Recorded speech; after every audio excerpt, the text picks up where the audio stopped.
A FETAG informou que para 2015 vai intensificar a campanha de conscientização sobre a importância do uso do filtro solar por trabalhadores do campo. Os agricultores gaúchos têm o direito de receber o produto, mas muitos deles não buscam o protetor disponível de forma gratuita. Você vai rever agora o depoimento de um trabalhador do campo que já precisou lutar contra o câncer de pele.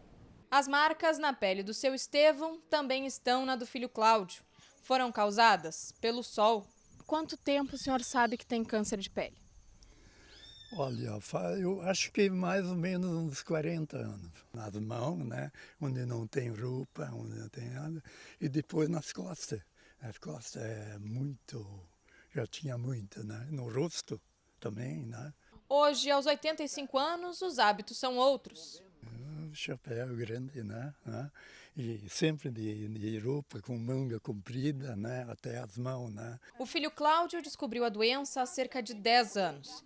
Já não vê mais o sol da mesma maneira. Costumo levantar a camisa, eu ponho sempre uma camisa com gola, levanto, fecho o botão, aí o pescoço está protegido. Às vezes tem um serviço que tu tem que fazer quando o sol está muito quente, tu não sabe, será que vale a pena ir lá? De acordo com o INCA, o Rio Grande do Sul está acima da média nacional em incidência de câncer de pele. E no campo, onde a exposição ao sol é constante, não poderia ser diferente. Eu acredito que muita gente saiba que existe o protetor, mas não sabe nem onde adquirir, aí não sabe se tem na farmácia, se tem no comércio e às vezes até fica envergonhado em pedir. Sabemos que é uma conscientização que deve ser feita. O Rio Grande do Sul é um dos estados que tem maior índice de câncer de pele devido às nossas origens, à nossa pele branca, clara. Os agricultores deverão estar cadastrados nos sindicatos das cidades.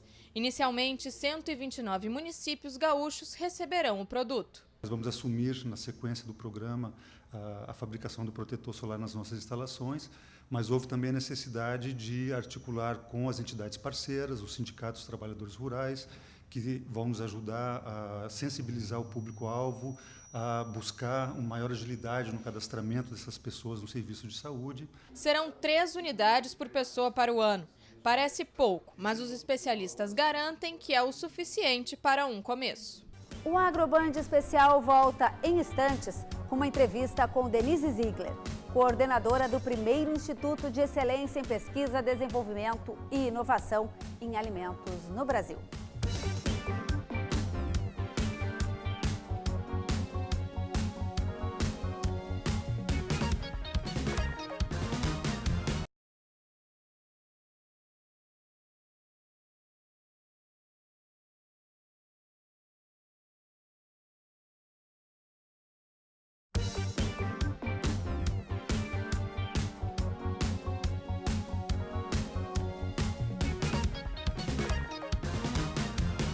No início do ano, eu fui conhecer uma propriedade na região metropolitana de Porto Alegre, mantida por um casal.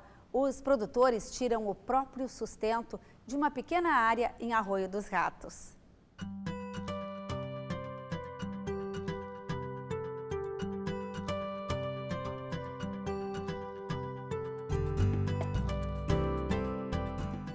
Vim preparada para tomar um café da manhã com a Dona Orlanda e o seu Vicente. Cheguei aqui na comunidade de São Martinho, a 42 quilômetros da cidade de Arroio dos Ratos, e fui recebida com um brunch ou um mini almoço.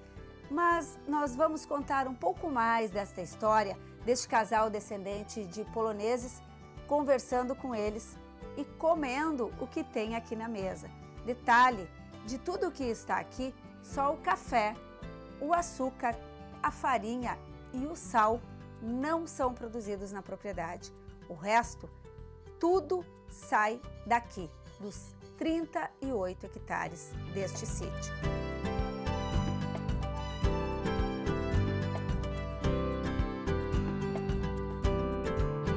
Seu Vicente, como é que começou essa história há 14 anos?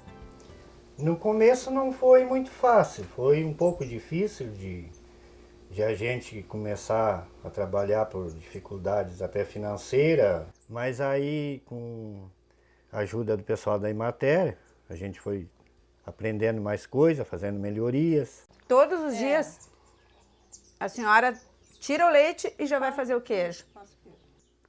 E vende para quem? A gente vende para os vizinhos quando venham comprar e quando a gente sai para Ratos e São Jerônimo. Vai na cidade e leva no carro. Levo e vendo. A senhora gosta dessa vida? Gosto.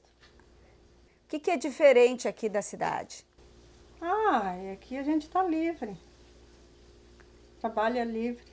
Não tem horário, não tem patrão. A gente trabalha por conta da gente. E tem uma natureza excelente. Que tarefas ficam a cargo do senhor por aqui?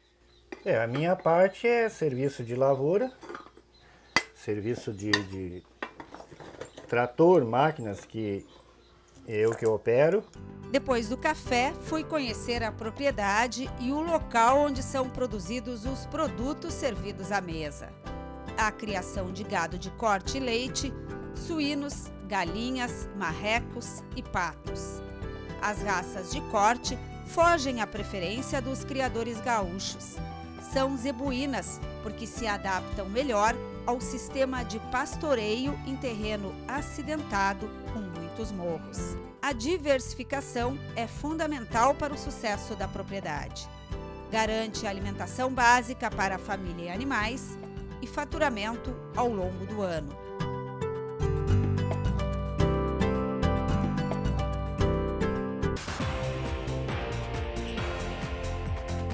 A transformação dos grãos em alimentos. Este é o assunto que eu vou conversar com a coordenadora do Nutrifor, que é um instituto de pesquisas tecnológicas na área de alimentos para a saúde, a Denise Ziegler.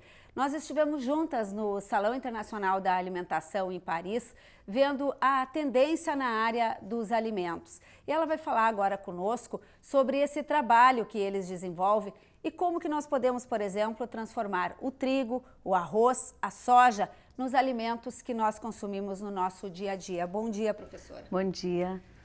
Como é que nós estamos hoje posicionados aqui, o Rio Grande do Sul, com a nossa produção, nessa transformação nos ingredientes para estes novos alimentos? Em relação à produção agrícola, o Rio Grande do Sul é muito bem posicionado, tanto no Brasil como no mundo.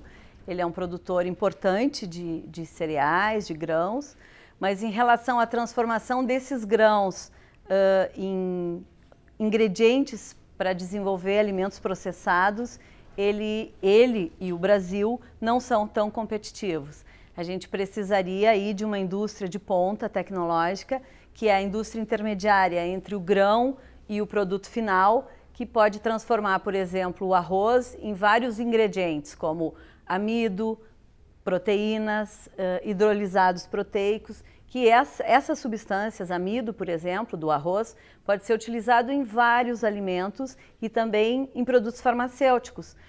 Não sei se as pessoas percebem, mas todo o comprimido de medicamento, ele tem uma quantidade da substância que vai fazer o efeito medicamentoso e ele tem uma quantidade maior de um amido prensado que transforma ele num comprimido. E esse amido, o melhor amido para fazer comprimido, é do arroz, por exemplo.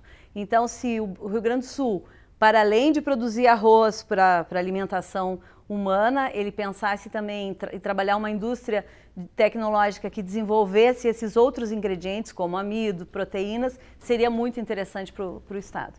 Vocês trabalham um conceito novo para a produção agrícola, que é a commodity tecnológica, que é isso exatamente. Vamos ir para a área do trigo, por exemplo, que nós temos aqui uma produção maior do que o consumo no Rio Grande do Sul, mas em nível de Brasil importamos metade do trigo que consumimos.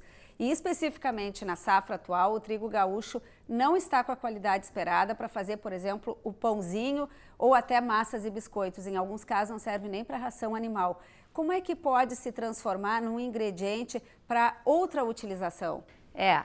O trigo, as questões assim de produção de trigo e compra de trigo e utilização desse trigo, o Brasil importa trigo por 2 motivos. Um por uma questão de preço e outro porque o trigo lá de fora é melhor que o nosso. Então acho que tem que ter uma lição de casa de desenvolver trigos com melhor qualidade, aqueles trigos que a indústria panificadora, a indústria do biscoito, a indústria da massa, por exemplo, quando a gente vai no mercado lá fora, mesmo para a dona de casa comprar farinha, ela pode escolher uma gama de farinhas específicas para pizza, para trigo, para pães, para massas, para biscoitos. São farinhas diferentes, com quantidades diferentes de proteína, de amido, de fibra, e isso faz uma diferença imensa.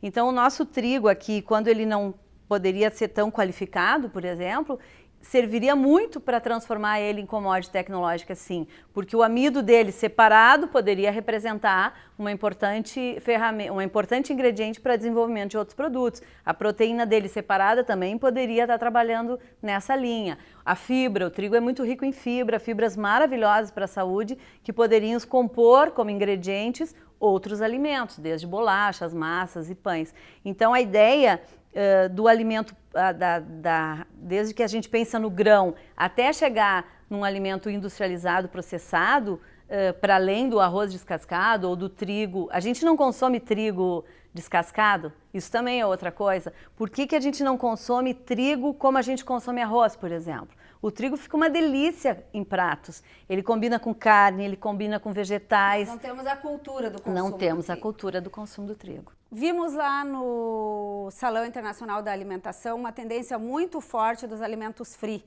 sem glúten, sem lactose, sem sal, sem açúcar. Como é que nós estamos caminhando aqui para esse cenário? Eu acho que a gente tem que ser muito crítico e também de braços abertos em relação ao sem. Uma coisa é o sem ingredientes, outra coisa é o sem gosto. Então não pode ser sem gosto, ele pode ser sem tudo, mas não ser sem gosto. Isso é difícil de fazer. Mas assim, a ideia do sem é justamente essa.